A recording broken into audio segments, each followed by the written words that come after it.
8 tahun tak bayar PTPTN. Ni bukan kisah dongeng ya, tapi ni kisah benar pengalaman saya mengendalikan seorang klien penjawat awam bekerja sebagai nurse. Cuba korang teka berapa jumlah tunggakan klien saya ni? 38,000. Agak-agak korang lepas ke nak dapatkan loan bank kalau situasi macam ni? Tak mungkin boleh lepas. Rangan je lah bank nak bagi, nak luluskan pinjaman untuk orang yang culas bayar pinjaman macam ni. Habis tu nak buat macam mana kalau nak layak loan bank?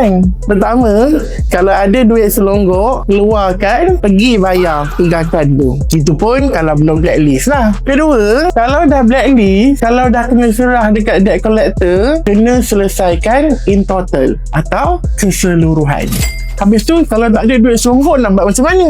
Dapatkan bantuan agensi berpengalaman seperti Debt Guru untuk bantu selesaikan tunggakan PTPTN korang. Penjawat awam, korang ada masalah yang lebih kurang sama? Jom kami di Debt Guru bantu selesaikan.